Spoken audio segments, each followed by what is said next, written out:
Hello everyone. तो आज आपके पास आज हम डिस्कस करेंगे हम क्लास 11th के मैथमेटिक्स की क्वेश्चन नंबर 5 आप एक्सरसाइज नंबर 1.4 यानी कि पाँचवें क्वेश्चन का जो है वो आज हम ऑपरेशन करेंगे।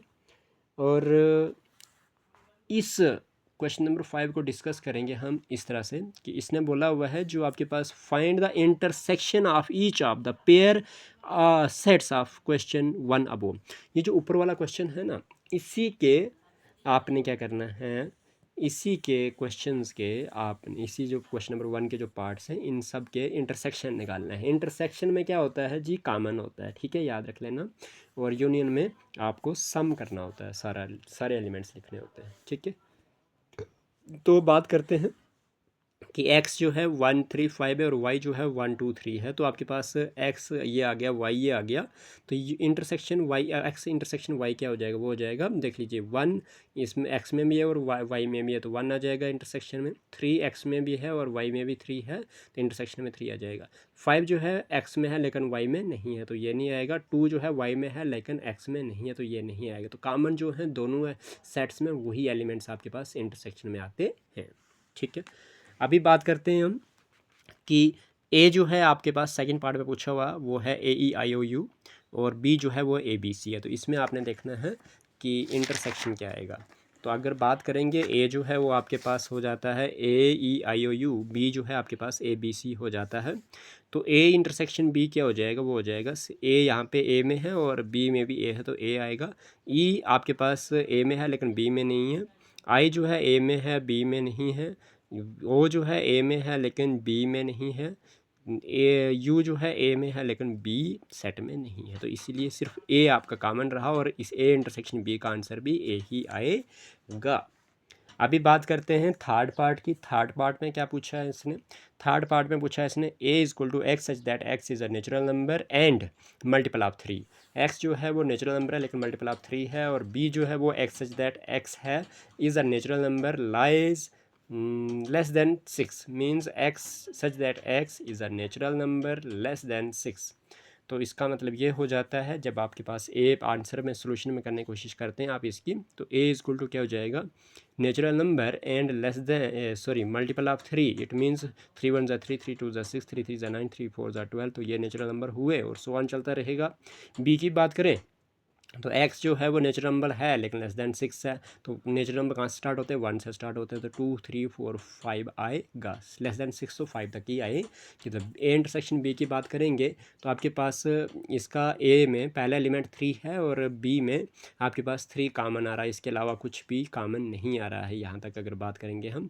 तो ए इंटरसेक्शन बी की बात करें तो 3 आया आपके पास, ठीक है, और कुछ नहीं आया। हाँ, अगर आप क्योंकि इसने लेस देन 6 तक बोला था इधर, इसीलिए तो आपके पास लेस देन 6 तक देखोगे तो 5 तक ही आपके पास बी में बनते हैं। तो 3 ही यहाँ पे इंटरसेक्शन में आएगा, इसके अलावा नहीं आएगा।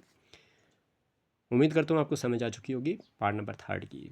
पार्ट नंबर 4 में क्या कहता है, वो ये कहता है कि आपके पास ए जो है is equal to x such that x is a natural number. X एक ऐसा है जो नेचुरल नंबर है और 1 is less than X is less than equal to 6। मतलब एक्स जो है 1 से बड़ा है और 6 के बराबर और कम भी है, ठीक है। बी जो है वो x such that x is a natural number and 6 is less than X is less then 10। It means क्या, इसका मतलब ये हुआ कि जो x है वो 6 से बड़ा है और 10 से कम है। तो आपके पास पहली बात करते हैं कि x जो है 1 से बड़ा और 6 से कम या बराबर है। तो 1 से बड़ा है, x इज़ ग्रेटर देन 1। तो यहाँ पे अगर ये 1 लिखा है तो 1 तो आएगा नहीं, ये गलत कर दिया इन्होंने। यहाँ पे ग्रेटर देन 1 है तो 1 आएगा नहीं, ठीक है, क्योंकि आप देख रहे हैं यहाँ पे कि x इज़ ग्रेटर देन 1 है तो 1 तो आएगा नहीं, इसलिए 2 से स्टार्ट करेंगे और 6 से कम तक। तो 2 3 4 5 6 तक आएगा because less than equal to 6 है। उसके बाद पूछा है कि नेचुरल नंबर जो है वो 6 से बड़ा है, तो 6 से बड़ा 7 8 और लेस देन 9 है, 10 है तो 9 तक आ जाएगा। तो ए इंटरसेक्शन बी की बात करूँ तो आपके पास 5 आ जाएगा, यहाँ पर कोई भी कॉमन नहीं है, ठीक है जी। जहाँ पर कुछ भी कॉमन ना हो तो वहाँ पर 5 लिखते हैं आप। पांचवा पार्ट आपके पास और last part of the question number 5 is क्या है, वो ये है कि ए जो है वो क्या है 1 2 3 है और बी जो है 5। तो इसमें बताओ कि ए अगर 1 2 3 और बी 5 है तो ए इंटरसेक्शन बी क्या हो जाएगा, वहाँ पे भी 5 आएगा। बिकॉज ए जो ए सेट में जो एलिमेंट है वो बी सेट में है नहीं, तो कॉमन क्या हुआ, कुछ नहीं आया, तो 5 ही आपके पास कॉमन भी रहेगा, यानी कि ए इंटरसेक्शन बी उस केस में 5 आएगा। ठीक है जी, उम्मीद करता हूँ आपको ये चीज़ समझ आ चुकी होगी। अगले क्वेश्चन की डिस्कशन करेंगे अगली वीडियो में। Thank you so much, keep watching, keep sharing, keep subscribing. यानी कि आपको मैं बार बार यही हर एक वीडियो में बताता हूँ कि वॉच कीजिए, शेयर कीजिए, सब्सक्राइब कीजिए। तो रिक्वेस्ट समझिए आप इस चीज़ को, क्यों मैं बार बार बोल रहा हूँ। ठीक है, तो कर लीजिए। आपका यहाँ पे इस चीज़ को मतलब करने में कोई पैसा नहीं जाता है, कोई कुछ नहीं लगता है, इतनी बड़ी हेल्प हो रही है आप लोगों की। तो प्लीज़ लाइक तो बनता है आपका, एक देना, ठीक है, मेरे हक में, इतना सा हक है मेरा कि आप लाइक कर दें वीडियो को। Thank you so much.